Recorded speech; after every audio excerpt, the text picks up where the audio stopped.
I guess I work at a university, so we should take the last 3 minutes of this game, 2.5 or so, and offer a class on how to mess up a win. But good, we made other than Matt making his free throws, we messed everything up in the last 2.5 minutes of the game, and including that last play. We got one guy worried about his contact lens rather than worry about listening to what he's supposed to do to make sure we don't give their best player a three. But it is what it is. 20 wins, 11 league wins. These kids, I've been saying it for a while, they deserve something good to happen to them. And today something good happened because we were forgiven for our mistakes coming down the stretch. And, Jim Herrick said to me a long time ago, he said, Frank, always remember, rather have the ball than not. It's 3 things. Rather have the ball than not. The last part is the most important part. I can't remember what the second line is. Rather be up than down, and I'd rather win than lose. So I'll take that one. We'll take the win. Playing without Keon, your floor general, I guess, what challenges did that pose, and how did you guys overcome that? That's why we were so sloppy offensively. And then they play that weird zone, and just our guards tried.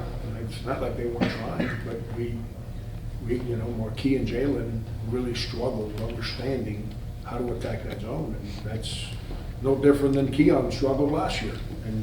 But you know what? They both made some courageous plays, and Jaylen made a great read of the Matt Cross 3 right in front of me. The zone was tilted. The zone was tilted because they knew we were trying to get the duck in on the other side.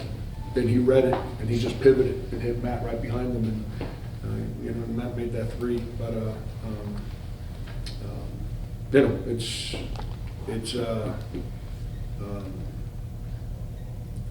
Key's a big part of our team. He's good offensively, but he's really good defensively. And without him, we scrambled a lot out there today. Is there any chance he'll be playing in Brooklyn? Is that a 100% thing? Do you know that right now? Let's not play the I think game. Yeah. I don't believe this is a long-term injury. That's the best way I can, because there's no structural damage.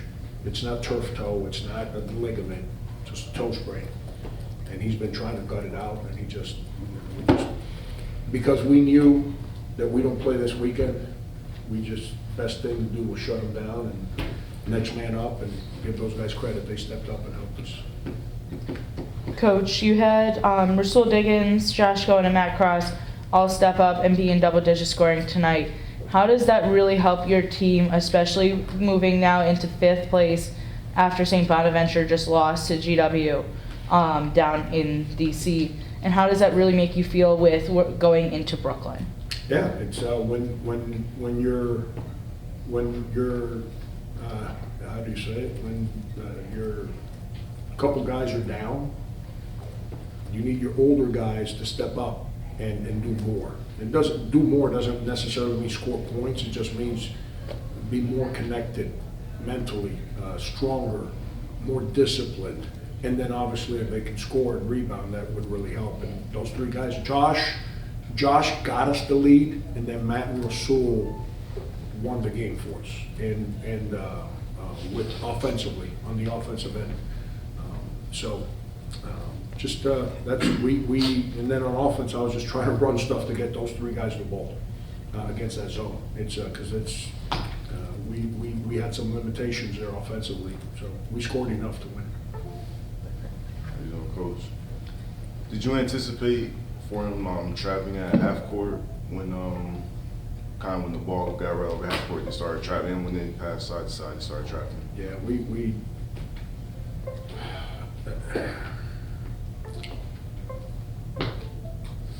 I was going to answer in a way which would have kind of put the onus on the kids, and that's not right. we didn't do our jobs. I obviously didn't coach it enough in practice to make us understand what we were trying to do. We knew that press was going to be hard, aggressive at the half-court line. We were trying to throw the ball to the sideline and then the five-man post right below the rim, and we could never get to that. But that's not on them. When there's lack of execution, that means I didn't do a very good job in practice of making them understand what it is we were trying to get to. So but yes, that we expected it, we spoke about it, we prepared for it, and we didn't do it at Davidson either. Similar press, and we didn't do it there either, and that's frustrating. But today, I'm gonna let that one go. We'll figure that one out on Sunday when we reconvene. Coach Rasul with 16 tonight, stepping up with Keon out. What can you speak about his development on both ends of the floor from when he first got here about 2 years ago to today? That's why I don't give up on people. People that are trying to do right, I don't give up on them. When you're in the world of education, this is year 41 for me. 41, that's how old I am.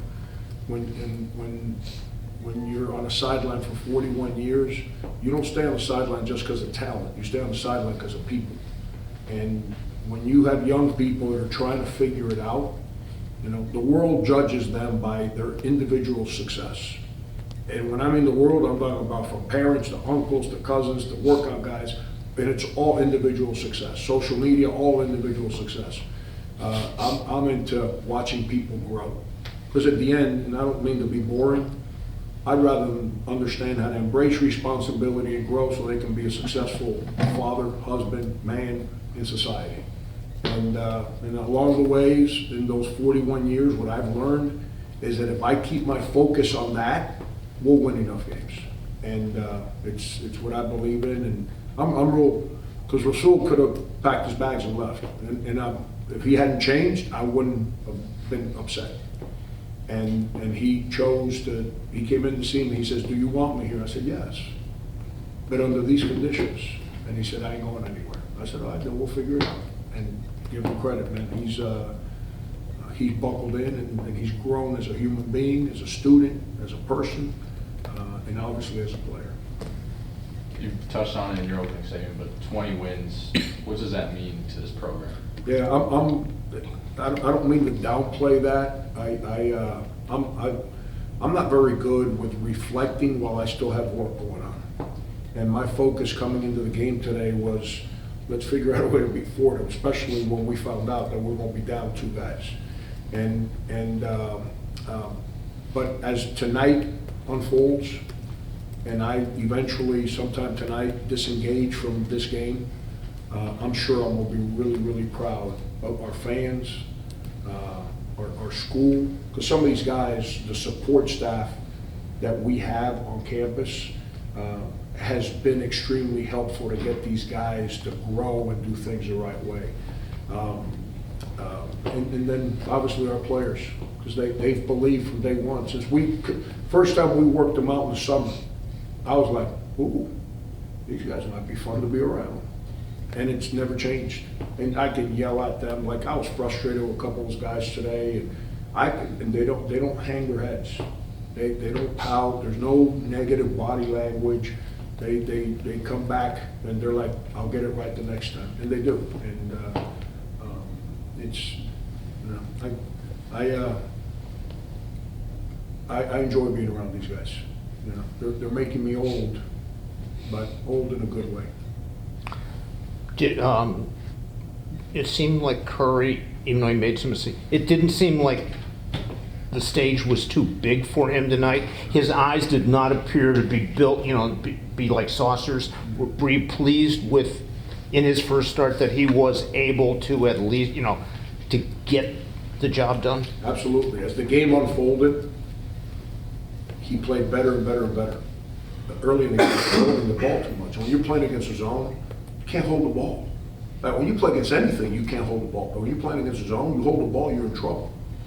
And so as the game went on, he played better. He made a great read, like a great read, not an easy read, a great read. We're running against their zone, some stuff we try to run, so we can get a back, like ball screen on this side to get a duck in on that side. And he came off the ball screen and he knew that they were sitting on it, and he stopped, and they were trying to deny the guard-to-guard pass, and he read it, and he stopped and pivoted and hit Matt right in front of me. That's a 3 Matt makes right in front of me. That's a great read by Jaylen, because if the stage was too big, he would have killed his dribble, or he would have tried to pass it over the defender, throwing it out of bounds, or it's a steal for a dunk going the other way. And that's, Jaylen's going to be a really, really good player. You know, this was a hard game. Like, for him to have his first start and have the responsibility of having to run the team, this was a really hard game because of how they play. Coach, as I mentioned in my first question, you guys currently sit in 5th place. VCU is currently sitting in 4th place with 1 game left against Dayton on Friday night. How much does that mean if you guys can get that 4 seed with a VCU loss on Friday night, knowing that you get an extra day to prepare, and also just knowing that you have an extra day to really like get your team ready for that tournament? Every game's like this. Every single game in this league's like this. And the fewer games you play in 1 week, the better your chances are.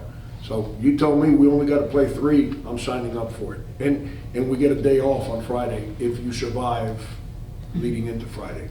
But it's that time of year now. Like, all the work is in the disciplines, the stomping, the yelling, the encouraging, all that.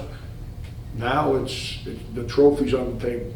And if you win, you get a chance to play for it again.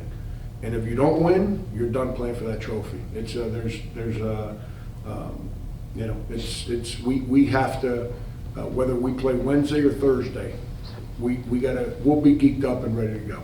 You know, we got to play better than our last 2 games. We haven't played great. We played with the resolve. Like, they've been chanting DNA in the locker room when we break to come out for the game, because we've harped on our habits and who we're becoming, and so they're using the word DNA, or the initials DNA, to speak about who we're trying to become, and that's our DNA is what's helped us win these last 2 games.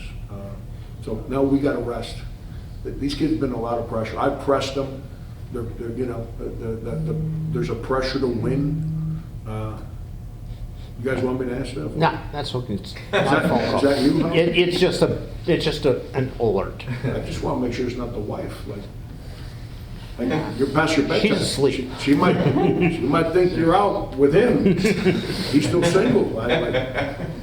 But no, I'd rather, if you tell me that we get to just play Thursday, I'll be really happy. Now, it doesn't mean it's easy. It just means it's easier to manage the week if you only play 3 instead of 4.